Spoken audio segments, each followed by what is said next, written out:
Open it, she said, her voice steady but her fingers weren't. Tell me that isn't your name. The laptop sat open on the polished glass table, and for the first time since she walked into the building that morning, Caroline Hayes wasn't in control of the room.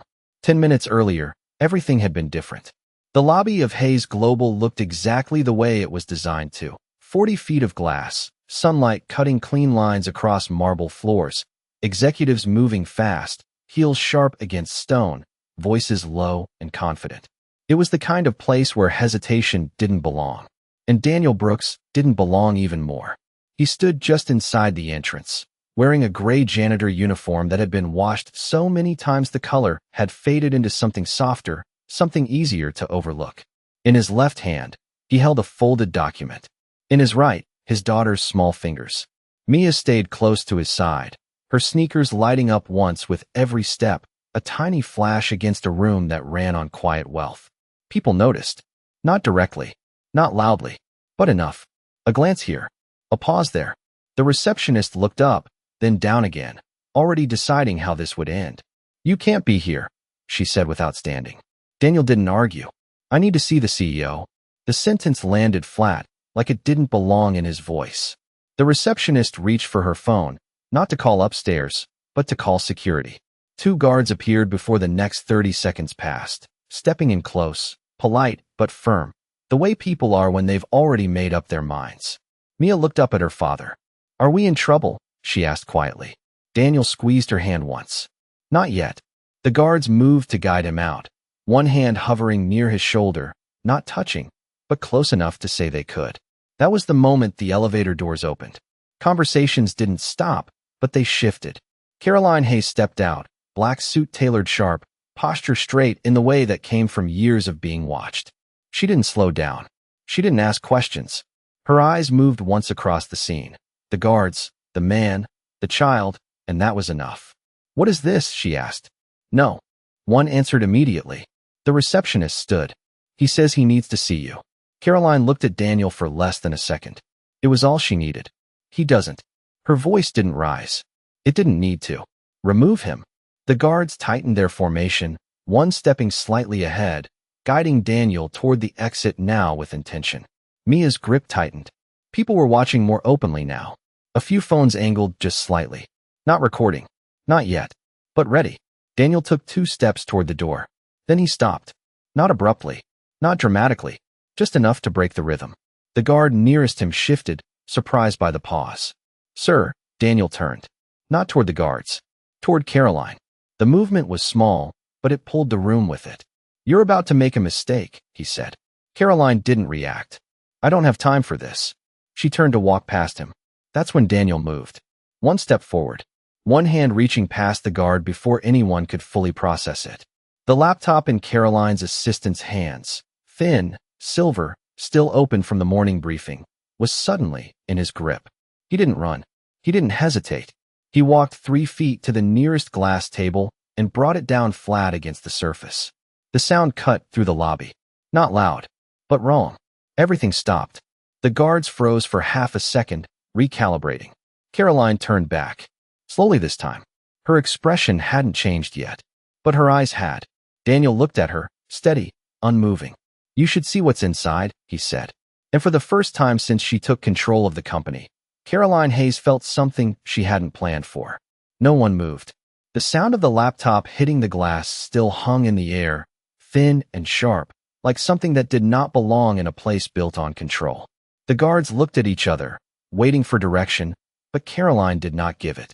Her eyes stayed on the device, on the slight shift of its screen, on the edge where something inside had caught and loosened.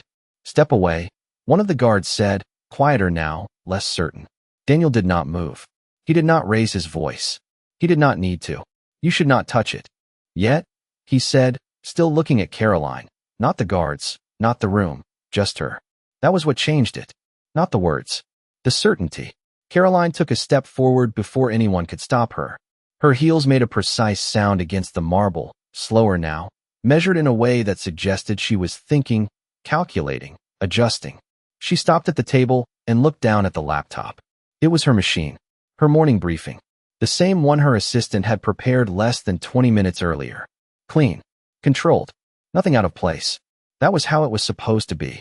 But now the hinge sat slightly off, not broken, just misaligned enough that something inside had shifted forward. A thin edge of paper showed beneath the keyboard. Caroline did not reach for it immediately. "Explain," she said. Daniel shook his head once.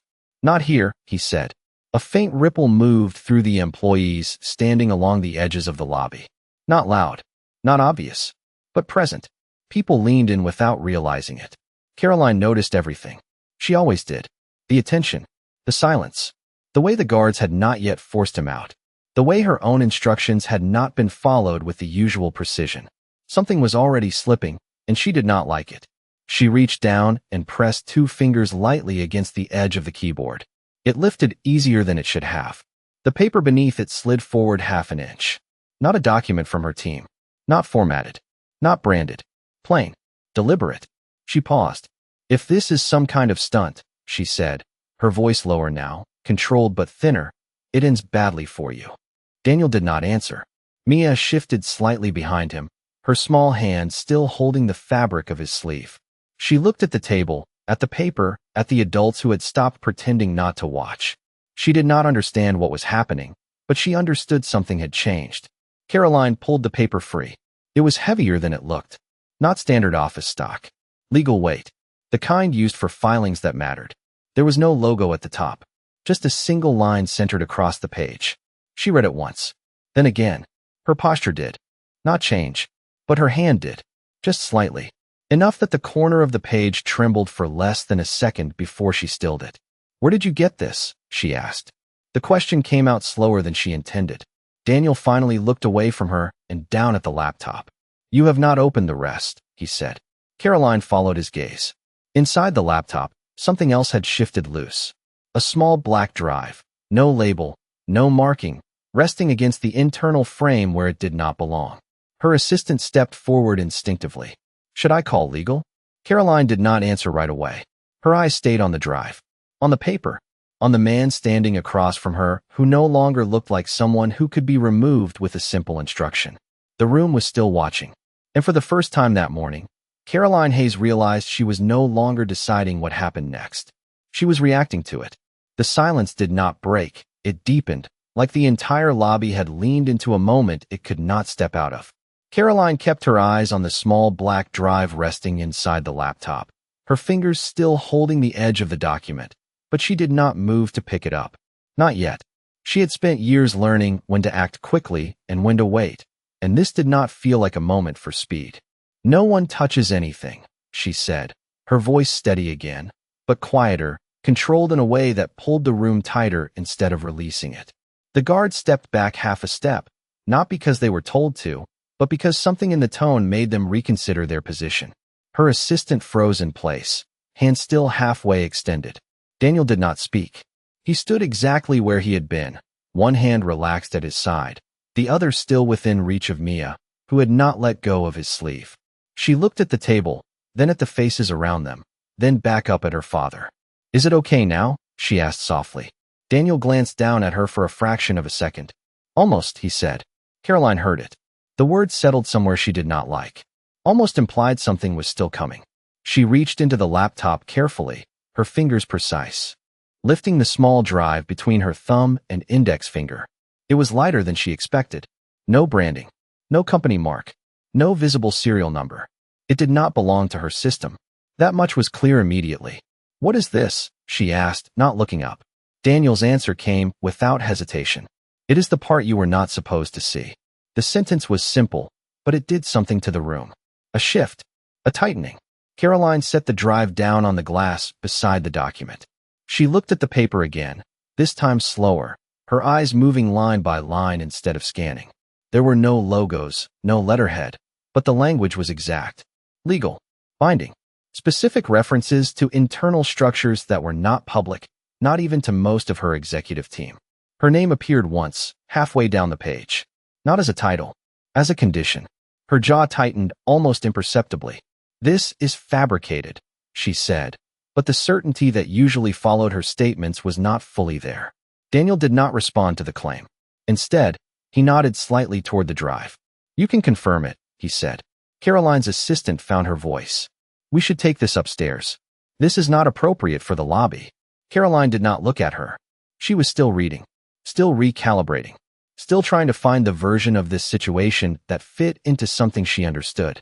You said you needed to see me, she said finally, lifting her eyes back to Daniel. You have my attention. Daniel met her gaze evenly. You had it before, he said. You just did not know what you were looking at. That landed harder than anything else he had said. Not louder, not more aggressive, just precise.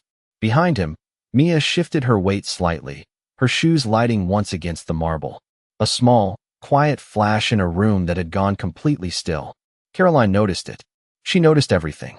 The child, the calm, the lack of panic. This was not random. This was not desperation. This was planned.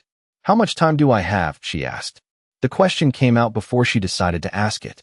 Daniel answered just as quickly. Less than you think. Caroline looked down at the drive again. Then, at the document. Then back at him. And for the first time since the moment began, she did not try to control it. Get legal down here, she said to her assistant. Now. The room did not move right away. It absorbed the command, processed it, and then the motion returned in small, careful steps. Phones lowered. Eyes shifted. But the focus stayed exactly where it had been, on the table, on the drive, on the man who had walked in unnoticed and now stood at the center of something no one fully understood yet. The rhythm of the lobby did not return. It reorganized itself around the table, around the drive, around the man who had forced a different kind of gravity into the room. Caroline did not move away. She stayed exactly where she was, one hand resting lightly on the edge of the glass, the other still holding the document. But now she read it differently, not as something to dismiss, but as something to decode. Names appeared that should not have been there, references to internal committees that did not exist on any official chart, clauses tied to decisions she remembered making but not the structure behind them. The details were too precise to be guessed. That was what unsettled her, not the accusation, but the accuracy. Her assistant returned first, faster than expected, a tablet in hand, already pulling up internal legal contacts. Her voice low but urgent as she spoke into a headset, coordinating, escalating, explaining without fully understanding what she was explaining. They are on their way, she said, stopping just behind Caroline's right shoulder. 2 minutes. Caroline did not respond. She was still reading. Daniel shifted his weight slightly, not from discomfort, but with the quiet patience of someone who had already accounted for the delay. Mia leaned closer to him, her voice barely above a whisper. Are we staying? Daniel looked down at her again, just for a moment. Yes, he said. We are staying. The words were simple, but they carried something final in them, something that did not ask for permission. Caroline heard that too. She folded the document once, carefully, aligning the edges, not because she was finished with it, but because she needed her hands free to think. Her eyes moved back to the drive. If this contains what I think it contains, she said slowly, then you have already crossed a line you cannot walk back from. Daniel did not react to the warning. That line was already crossed, he said. You just were not the one who noticed. Caroline's gaze sharpened. That was the first statement that pointed somewhere specific. Not at her. Around her. Beneath her. The possibility opened, and she did not like where it led. The elevator doors opened again. This time the shift was immediate. 2 men stepped out, both in dark suits, both carrying the posture of people who did not rush, but did not waste time either. Legal. Senior. Trusted. They moved through the lobby without looking at anyone else, their focus fixed on Caroline and the table in front of her. You called, the older of the two said as he approached, his eyes already scanning the scene, the laptop, the drive, the document in Caroline's hand. I did, she said, stepping aside just enough to give him a clear view. I need verification. He did not ask questions. He did not comment. He simply reached for the drive. Daniel's voice cut in, not louder, but precise enough to stop the motion. Use a clean system, he said. The lawyer paused, looked at Caroline. She held his gaze for half a second, then nodded once. Do it properly. The second lawyer was already moving, signaling for a secure device, one of the internal systems brought down from the executive floor, isolated, controlled, designed for exactly this kind of situation, though rarely used in the open. It arrived within seconds, carried by a staff member who did not speak, did not linger, placing it on the table beside the laptop, and stepping back immediately. The older lawyer inserted the drive. The screen lit up. No company interface. No familiar structure. Just a simple directory. Folders labeled with dates. Codes. Initials. He clicked one. Lines of data appeared. Transaction logs. Internal transfers. Authorization chains that bypass standard approval paths.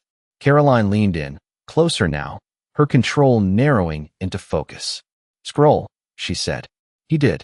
The names began to appear. Not random. Not external. Internal. Senior. People she trusted.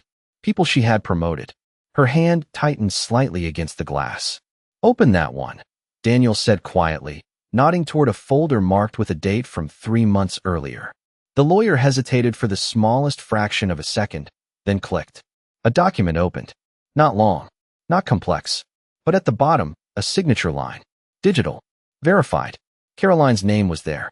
But the authorization code beneath it was not one she had ever used. The room did not react with noise. It reacted with stillness.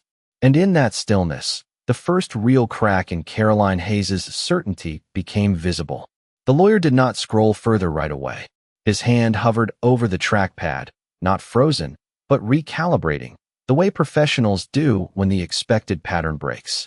Caroline leaned closer, her eyes locked on the signature line, on the authorization code beneath her name that did not belong to her. She knew every code she had ever used. She knew the sequence, the formatting, the internal encryption markers. This one was clean. Too clean. That is not mine, she said, her voice controlled but sharper now, not defensive, but precise, like she was correcting a calculation. The older lawyer did not respond immediately. He clicked into the metadata. The screen shifted. Timestamps. Access logs. Entry points. The kind of information that does not lie easily. The system shows it was executed under your credentials, he said carefully. Not accusing. Not confirming. Just stating what the system believed. Caroline straightened slightly, her posture returning to something more familiar, more structured. Then the system is wrong, she said. But the sentence did not land with the same certainty it would have 10 minutes earlier. Daniel watched the exchange without interruption. He did not step closer. He did not try to take control of the moment. He let it unfold, layer by layer, exactly the way it needed to. Mia shifted her weight again, her small sneakers lighting once against the marble. She looked up at the screen, not understanding the numbers, but understanding the tension. Did you break something? She asked quietly. Daniel's answer came soft, almost absent. No, he said. Someone else did. Caroline heard that too. Her gaze flicked toward him, then back to the screen. Keep going, she said to the lawyer. He opened another file. This one was longer. Structured reports. Internal routing. Approval chains that bypassed her direct oversight, but still carried her name as final authorization. Patterns began to form. Not random transactions. Not isolated errors. Consistent redirections. Funds moved in increments small enough to avoid immediate detection, but frequent enough to accumulate into something much larger over time. Caroline's assistant took a half step back, her hand covering her mouth for a brief second before she forced it down, regaining composure. This cannot be real, she said under her breath. The second lawyer spoke this time, his voice lower, more analytical. It is real, he said. The question is how it was done. Caroline's eyes narrowed slightly. That was the right question. Not what. How. Because if the system had been manipulated at this level, then the problem was not just the transactions. It was access, control, trust. She looked at the timestamps again. The dates aligned with moments she remembered clearly. Meetings, decisions, high-pressure windows where approvals moved quickly, windows where someone could hide inside the speed. Who had access? She asked, not looking at anyone in particular, but the room understood the weight of the question. The older lawyer scrolled to another section. User logs, secondary authentication paths. A list of names appeared. Not long, not random. People who operated close to her. People who moved within the same decision cycles. Daniel finally spoke again, his voice quiet but cutting through the room with precision. You trusted the wrong layer, he said. Caroline did not respond immediately. Her eyes stayed on the list. One name held there longer than the others. Not because it was unfamiliar, because it was not. Open that profile, she said. The lawyer clicked. The file expanded. Background. Access privileges. Override permissions granted 6 months earlier under a restructuring directive. Caroline herself had approved. She remembered the meeting, the reasoning, efficiency, speed, delegation. It had made sense at the time. It still did, on paper. But now the structure looked different. Now it looked like an opening, a deliberate one. The room did not speak. It did not need to. The pattern was no longer hidden. It was visible. And Caroline Hayes, for the first time, was not looking at a mistake she had made. She was looking at a system that had been built around her without her seeing it happen. Caroline did not look away from the screen, but something in her posture changed again, not weaker, not uncertain, but sharper, like a line that had finally been drawn in the right place. "Trace the access path," she said. Her voice was calm now, controlled in a way that felt different from before, less about authority, more about precision. The older lawyer nodded once and moved through the interface with deliberate speed, opening deeper layers of the system logs, following the chain of credentials backward instead of forward. The names remained the same, but the pattern beneath them began to shift, revealing something more structured, more intentional than a simple misuse of access. "There is a secondary authentication layer," he said, his tone tightening slightly. "It is not standard." Caroline leaned closer again, her eyes narrowing as she processed the information. "Show me." He opened the configuration file. It appeared simple at first, a few lines of code, nothing complex, nothing that would raise immediate concern in a routine audit. But embedded within it was a routing logic that redirected verification requests through an internal proxy before returning them as validated. Clean, efficient, invisible unless you knew where to look. Daniel spoke quietly, almost as if he was finishing a thought she had already started. "It does not change the system," he said. "It changes what the system thinks it sees." Caroline exhaled slowly, not a sigh, not frustration, just a controlled release of understanding. "A mirror," she said. "A controlled reflection." The lawyer glanced at her briefly, then back to the screen. "Yes." The words settled heavily. It meant the approvals had not been forged in the traditional sense. They had been rerouted, validated through a false layer that made them appear legitimate even under internal review. Caroline straightened, her mind moving faster now, connecting decisions, timelines, access grants, all the small moments that had felt efficient at the time and now formed something else entirely. "Who built this?" she asked. The question was no longer general. It was specific, directed. The second lawyer expanded the user privileges section tied to the name Caroline had been watching earlier. The file opened fully this time. Not just access logs, but development permissions, back-end modification rights granted under a temporary operational directive. Caroline remembered signing it. 6 months ago. A restructuring phase. The justification had been clear. Reduce bottlenecks. Increase response speed. She had approved it without hesitation. Temporary, she said quietly, more to herself than anyone else. It was supposed to be temporary. Daniel's voice followed, steady, not accusing. It never was. The room absorbed that in silence. Mia shifted slightly again, her hand still holding onto her father's sleeve, her eyes moving between the adults and the glowing screen. "Why are they quiet?" she asked. Daniel looked down at her briefly. "Because they are starting to understand," he said. Caroline heard that and did not disagree. Her gaze remained fixed on the name in the file. A person she had trusted not because of history, but because of performance, consistency, results delivered without friction. The kind of person who made systems run smoother. Too smooth, she realized now. "Pull their activity logs for the last 90 days, she said. The older lawyer complied immediately, filtering the data, isolating the transactions tied to that specific access layer. The numbers appeared in sequence, clean, organized, undeniable. Not random, not accidental. Intentional movement over time, small enough to remain unnoticed, large enough to matter when combined. Caroline's assistant stepped back another half step, her breathing shallow but controlled. "This is internal," she said softly. "This is not external." Caroline nodded once. "I know." That was the part that settled the deepest. Not an outside attack. Not a breach from beyond. It had been built inside, approved inside, executed inside. She looked at Daniel again. Really looked this time. Not at the uniform, not at the role, but at the presence, the calm, the way he had walked into a system designed to ignore him, and forced it to reveal itself instead. "How long have you known?" she asked. Daniel did not hesitate. "Long enough," he said. The answer was not specific, but it did not need to be. It carried weight, timing, intention. Caroline turned back to the screen, then to the lawyers. "Lock the account," she said. "Freeze all associated transfers. No notifications yet." The lawyer nodded and began executing the commands. The system responded immediately. Access revoked. Transactions halted mid-process. For the first time since the moment began, the structure around her responded the way she expected it to. But the difference now was that she understood what she was controlling, and what she had almost lost.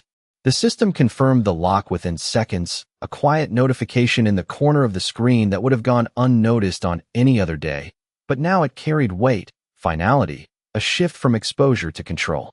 Caroline watched it appear, then disappear, her expression unchanged, but her focus sharper than it had been all morning.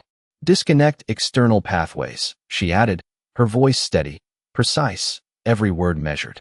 The lawyer complied, moving through the commands with practiced efficiency, isolating the affected accounts, severing links that had been quietly routing data beyond their intended boundaries. The structure began to tighten again, but this time under her direction, not around her. She turned slightly, just enough to look at Daniel again, not as an interruption, not as a disruption, but as a variable she had not accounted for. "You did not come here just to show me this," she said. It was not a question. Daniel shook his head once. "No," the answer was simple. "Expected." Caroline nodded, almost imperceptibly, acknowledging what she already understood. "Then finish it," she said. The room held its breath in a way that was not visible, but felt. Daniel stepped forward, not quickly, not dramatically, just one step that placed him closer to the table, closer to the screen, closer to the center of a situation he had already shaped. He reached toward the keyboard, not to take control, but to indicate something the others had not yet opened. "There is one more layer," he said. The lawyer glanced at Caroline. She did not hesitate this time. "Open it." The cursor moved. A hidden directory, nested beneath the primary files, revealed only when a specific sequence was entered, not visible through standard navigation. The folder appeared blank at first, then a single file rendered. No label, no extension. The lawyer opened it. The screen shifted again. Not data this time. Not logs. A recorded message. A still frame paused at the beginning. A man seated at a desk. Familiar. Too familiar. Caroline's eyes narrowed slightly, recognition settling in before the file even played. "Run it," she said. The video began. The man on the screen adjusted his posture, looked directly into the camera, not nervous, not rushed, but composed in a way that suggested he had planned this moment carefully. "If you are seeing this," he began, his voice clear, measured. Then the system did exactly what it was designed to do. The room remained silent. No one interrupted. No one moved. The man continued.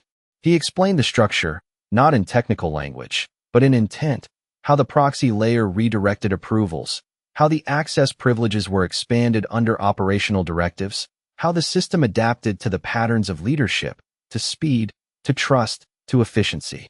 Caroline did not blink. She watched every second, every word aligning with what she had just seen on the screen in front of her. It was never about bypassing the system, the man said. It was about becoming part of it. Mia looked up at the screen, then at her father. "Is that the bad guy?" she whispered. Daniel did not answer immediately. His eyes remained on the video. "He made a choice," he said quietly. The distinction mattered, even if she did not fully understand it. The video continued, moving from explanation to conclusion. "By the time this is discovered," the man said, "the structure will already be in place. Removing me will not remove what has been built." The screen went still. The file ended. No sound followed. No reaction. Just the quiet presence of what had been revealed. Caroline stood there, the weight of it settling, not as shock, not as panic, but as clarity. She turned to the lawyers. "Is he still active in the system?" she asked. The older lawyer checked quickly, his fingers moving across the keys. "No," he said. "Access terminated when we locked the account." Caroline nodded once. Then she looked at Daniel again. "You knew about the recording?" she said. Daniel met her gaze. "Yes." Caroline held his eyes for a second longer than before. "And you waited?" Daniel did not deny it. "Yes." The word carried no apology. No explanation. Just truth. Caroline looked back at the screen, then at the drive, then at the documents still resting on the table. The pieces were no longer separate. They were connected, structured, intentional. And for the first time since the moment began, she was no longer reacting. She was deciding what happened next. Caroline did not look away from the blank screen after the recording ended, as if the absence of motion might reveal something the video had not said out loud. The room remained still, not out of uncertainty anymore, but out of recognition that something larger than a single mistake had just been uncovered.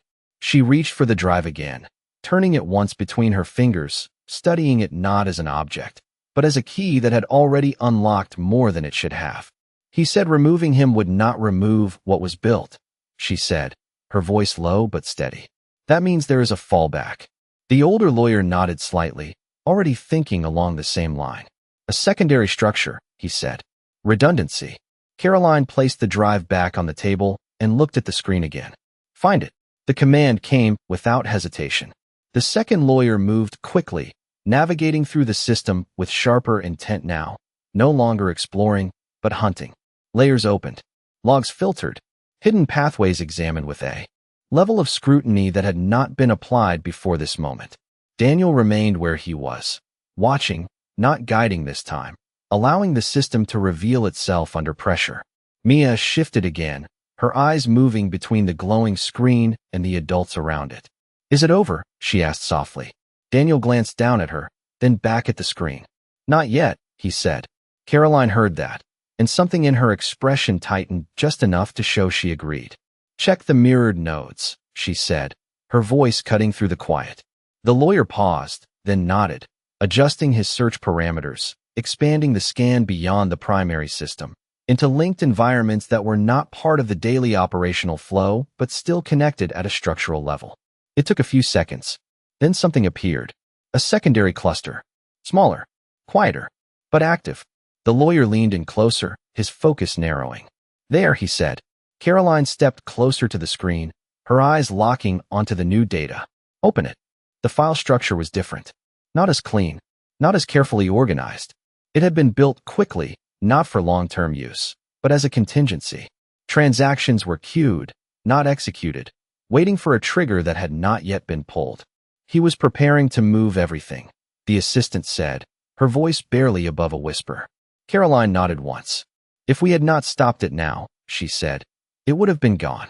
The weight of that settled across the room, not loudly, but completely. Daniel spoke again, his voice calm, almost quiet enough to be missed if the room had not been listening so closely. That is why the timing mattered. Caroline looked at him again, this time without any distance left in her expression. You waited until it was complete, she said. Daniel did not deny it. I waited until it could not be hidden anymore. The difference was subtle, but it changed everything. Caroline turned back to the screen. Shut it down, she said. The lawyer executed the command, isolating the secondary cluster, freezing the queued transactions before they could move. The system responded instantly. The pathway closed. The fallback collapsed. For the first time since the moment began, there were no more hidden layers opening, no more unexpected files appearing. Just the structure, contained, exposed, under control. Caroline exhaled slowly, not relief, not victory, but clarity settling into place. She looked at the table, at the drive, at the document, at the laptop that had started everything. Then she looked at Daniel again. You did not come here for recognition, she said. It was not a question. Daniel shook his head once. No, Caroline nodded, understanding that part without needing more explanation. Then why now, she asked. Daniel's answer came just as steady as everything else he had said. Because this was the last moment you could still fix it. The room did not react with sound. It did not need to. The truth of that statement settled deeper than anything else that had been revealed. Caroline stood there for a second longer, then turned to her team, her voice returning to the level of command they recognized, but now grounded in something stronger than authority. Prepare a full internal review, she said. No delays. No filters. I want everything. The lawyers moved immediately, the assistant already coordinating the next steps, the structure of the company shifting in real time around a decision that would ripple far beyond the lobby. And at the center of it, Daniel Brooks stood quietly, exactly where he had been, as if the entire system had moved, not him. The movement in the lobby resumed, but it did not return to what it had been before. It carried a different weight now, quieter, more deliberate, as if everyone present understood they had just witnessed something that would not be spoken about openly, but would not be forgotten either. Caroline stood at the table a moment longer, her hand resting lightly beside the drive, her eyes no longer searching the screen, but fixed on a point somewhere deeper, somewhere beyond the immediate moment. Then she straightened, fully this time, not as a reaction, but as a decision completed. "Clear the lobby," she said. The command was calm, controlled, but absolute. Security moved immediately, guiding employees back to their offices, voices low, movements efficient, no questions asked. The space began to open again, the crowd dissolving without resistance, leaving behind only the core group that needed to remain. The lawyers, the assistant, and Daniel, and Mia. Caroline waited until the last of the observers had stepped away before she turned back toward him. The distance between them was no longer defined by position, but by what had just been revealed and what could not be undone. "You had access to all of this," she said. It was not an accusation.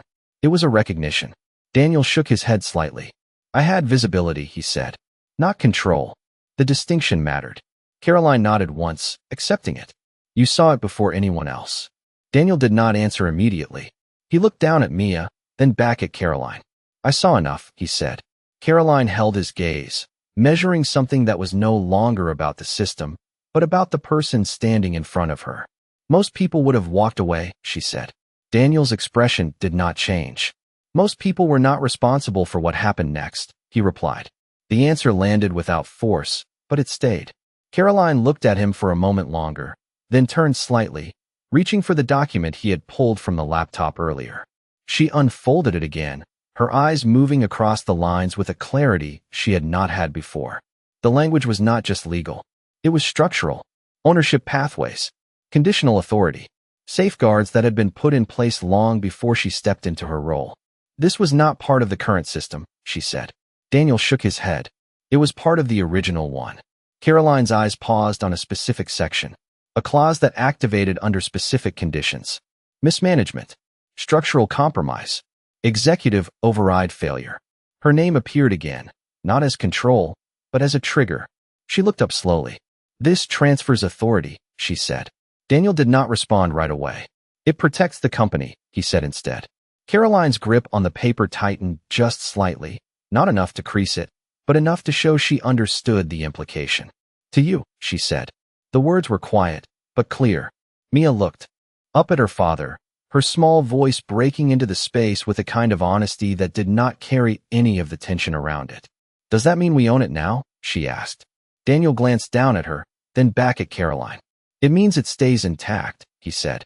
Caroline exhaled slowly, the last piece settling into place. The system, the breach, the structure beneath it. And now this. She looked at Daniel, not as an outsider, not as an employee, not even as a problem, but as something she had not expected to find in her own company. "You did not come here to take anything," she said. Daniel met her gaze evenly. "No," Caroline nodded once. Then she did something no one in that building had ever seen her do before. She stepped back, not in retreat, not in defeat, but in recognition. She placed the document flat on the table between them, her hand lifting away from it completely. "Then help me fix it," she said.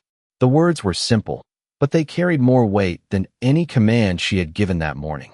The room did not react with surprise. It reacted with stillness, a different kind of silence, not from shock, from understanding. Daniel looked at the document, then at the screen, then back at Caroline. For a brief moment, nothing moved. Then he nodded once. Mia squeezed his hand, her shoes lighting up once against the marble, a small, quiet flash in a room that had just shifted in a way no one would fully explain later. And for the first time since he walked through the doors, Daniel Brooks was no longer the man being removed from the building. He was the one the building was now waiting on.